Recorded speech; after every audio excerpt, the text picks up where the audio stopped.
Pennod 22. Os lladrata un uch neu ddafad a'i ladd neu ei werthu, taled 5 uch am uch, a 4 dafad am ddafad. Os ceir lleidr yn torri tŷ a'i daro fel y byddo farw, na choller gwaed amdano. Os bydd yr haul wedi codi arno, choller gwaed amdano, efe addylu gwbl dalu, oni bydd dim ganddo, gwerther ef am ei ladrat. Os gan gael y ceir yn ei law ef y lladrad yn fyw o eidion neu asyn neu ddafad, taled yn ddwbl. Os pawr un faes neu wynllan a gyrru ei anifail i bori maes un arall, taled o'r hyn gorau yn ei faes ei hun, ac o'r hyn gorau yn ei wynllan ei hun. Os tân a dyr allan ac a gaiff afael mewn draen, fel ydy faer das o yd neu yd ar ei droed neu faes, cwbl daled yr hwn a gynuodd y tân. Os rhydd un i'w gymydog arian neu ddodrefn i gadw a'i ladrata o dŷ y gŵr, os y lleidr a gair, taled yn ddwbl. Os y lleidr ni chair, dyger perchenog y tŷ at y swyddogion i dyngu a estynodd efe ei law ar dda ei gymydog. Am bob math ar gamwedd, am eidion, am asyn, am ddafad, am ddilledyn, ac am bob peth a gollo yr hwn a ddywedo arall ei fod yn eiddo, deiad achos y ddau ger bron y barnwyr, ar hwn y barno'r swyddogion yn ei erbyn, taled i'w gymydog yn ddwbl. Os rhydd un asyn neu eidion neu ddafad, neu un anifail, at ei gymydog i gadw, a marw ohono, neu ei friwio, neu ei yrru ymaith heb neb yn gweled, bydded llw yr arglwydd rhyngddynt ill dau, na roddes efe ei law at dda ei gymydog, a chymered ei berchenog hynny, ac na wnaed y llall iawn. Ac os gan ladrata y lladrateir ef oddi wrtho, gwnaed iawn i'w berchenog. Os gan ysglyfeithi yr ysglyfeithir ef, dyged ef yn dystiolaeth, ac na thaled am yr hwnna ysglyfeithwyd. Ond os benthycia un gan ei gymydog ddim a'i friwo neu ei farw, hefod ei berchenog gydag ef, gan dalu taled. Os ei berchenog fydd gydag ef, na thaled. Os llog yw efe, am ei log y daeth. Ac os hyda un forwyn yr honni ddyweddiwyd a gorwedd gyda hi, gan cynysgeiddet hi yn wraig iddo ei hun. Os ei thad a lwyr wrthyd ei rhoddi hi iddo, taled arian yn ôl gwaddol morynion. Na chaffed hydoles fyw. Llwyr rodder i farwolaeth bob un a orweddo gydag anifail. Lladder yn farw a bertho i ddiwiau onid i'r arglwydd yn unig. Na orthryma ac na flina y dieithr, can ysdieithried fuo chwythau yn hir yr aifft. Na chystuddiwch unweddw nac am ddifad. Os cystuddiwch hwynt mewn un modd, a gweiddi ohonynt ddim arnaf, mi a lwyr wrandawaf ei gwaedd hwynt. Am digofaint a enyn, a mi a'ch lladdaf ar cleddyf, a bydd eich gwragedd yn weddwon a'ch plant yn amddifaid. Os echwynu arian i'm pobl sydd dlawd yn dy ymyl, na fydd fel ocrwr iddynt, na ddod isiriaeth arnynt.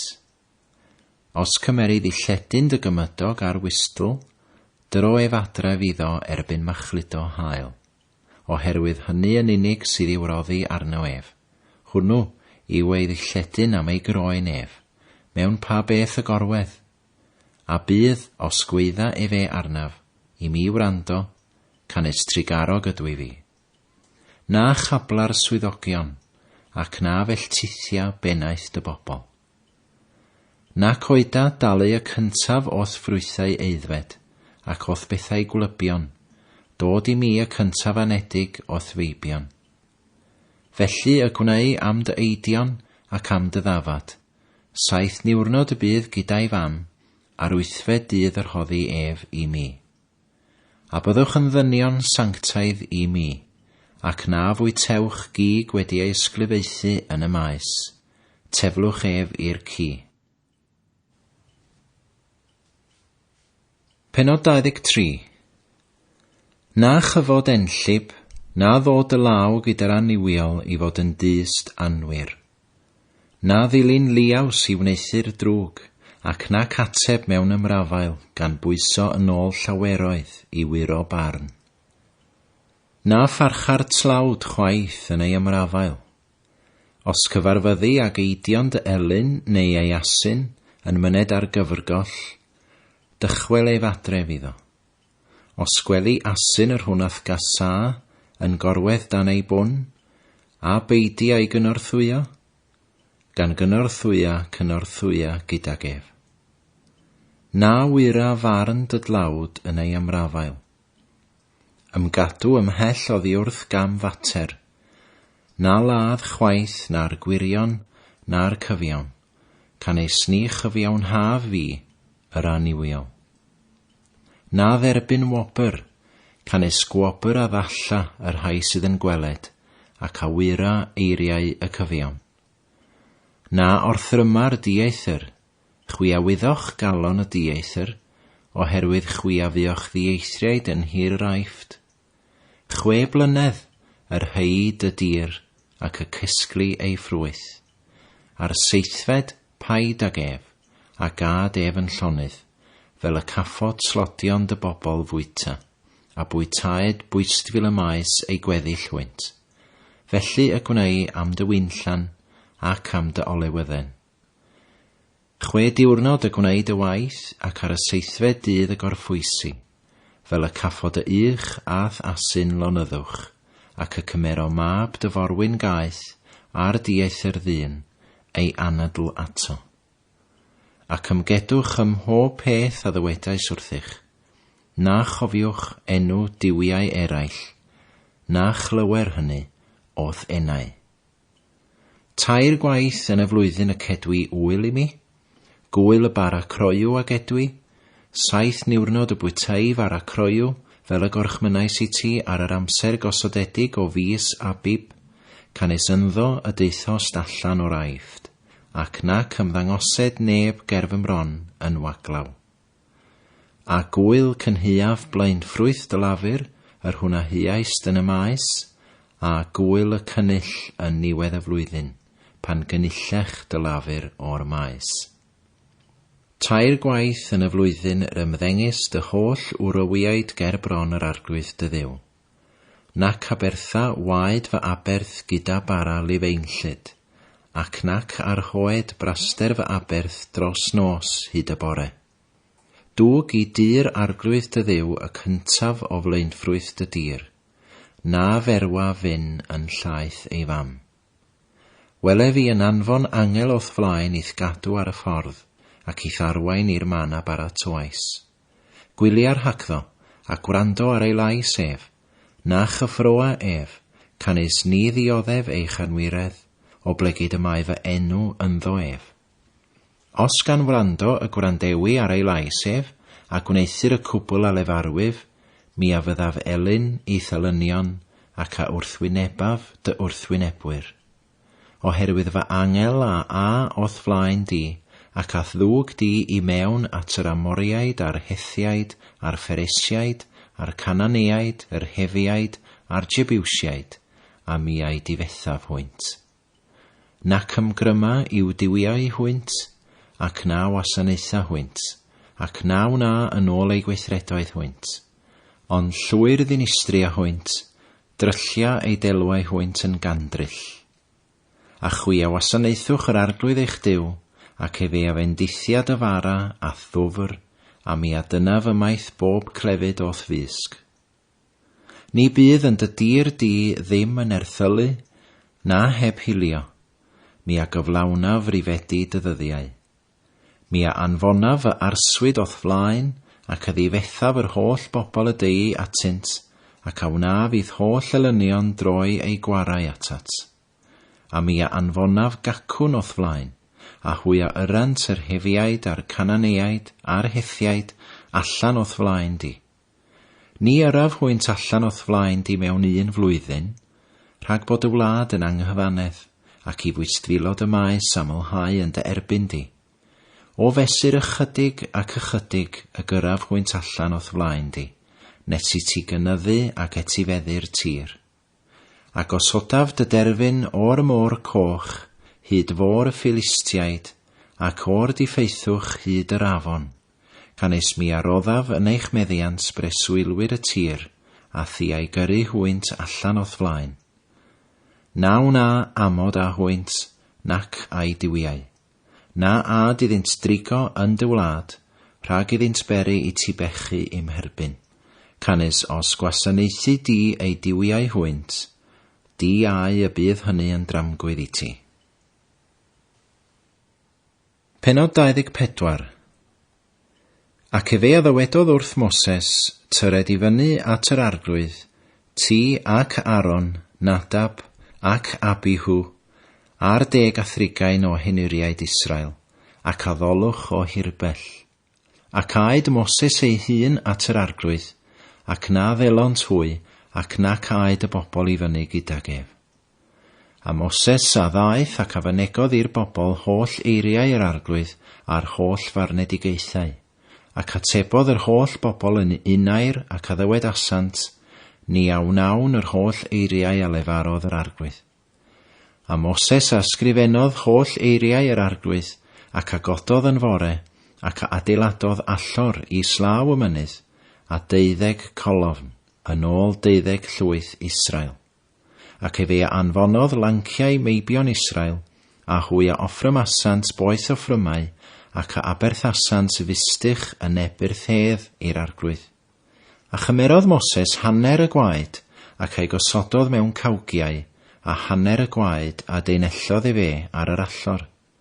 Ac fe a gymerth lyfr y cyfamod, ac ei darllenodd lle a clywai'r bobl.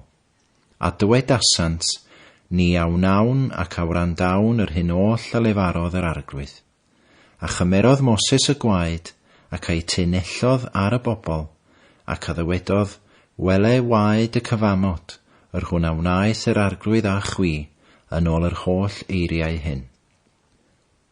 Yna yr aeth Moses I fyny, ac Aaron, Nadab ac Abihu, a 10 o henuriaid Israel. A gwelsant Dduw Israel, a than ei draed megis gwaith o faen saffir, ac fel corff y nefoedd o ddisgleirder, ac ni roddes ei law ar bendifigion meibion Israel, ond gwelsant Dduw, a bwytasant ac yfasant. A dywedodd yr arglwydd wrth Moses, tyred I fyny ataf i'r mynydd, a bydd yno, a mi aroddaf I ti lechau cerig, a chyfraith a gorchmynion, yr rhai a sgrifennais i'w dysgu hwynt. A chododd Moses a Joshua ei weinidog, ac aeth Moses I fynydd Duw. Ac wrth yr henuriaid y dywedodd, arhoswch ni yma, hyd on I ddelom ni atoch drachefn, ac wele Aaron a Hur gyda chwi, pwy bynnag a fyddo ag achos iddo, dyed atynt hwy. A Moses aeth I fyny i'r mynydd, a chwmwl a orchuddiodd y mynydd. Ac ogoniant yr arglwydd a arhodd ar fynydd Seinai, a'r cwmwl a'i gorchuddiodd 6 diwrnod, ac fe a alwodd am Moses y 7fed dydd o ganol y cwmwl. A'r golwg ar ogoniant yr arglwydd oedd fel tân yn difa ar ben y mynydd, yng ngolwg meibion Israel. A Moses a aeth I ganol y cwmwl, ac a aeth I fyny i'r mynydd, a bu Moses yn y mynydd 20 niwrnod a 20 nos. Pennod 25. Ar arglwydd a lefarodd wrth Moses gan ddywedyd, dywed wrth feibion Israel am 2 ohonynt I mi offrwm, gan bob gŵr ewyll hysgar ei galon y cymerwch fy offrwm. A dyma yr offrwm a gymerwch ganddynt, aer a carian a ffres, a sidan glas a phorffor ac ysgarlad, a lliain main a blew geifr, a chrwyn hyrddod yn gochion, a chrwyn deiar foch, a choed sitim, olew i'r goleuni, Llysieiau I olew yr enaint ac i'r per arogl darth.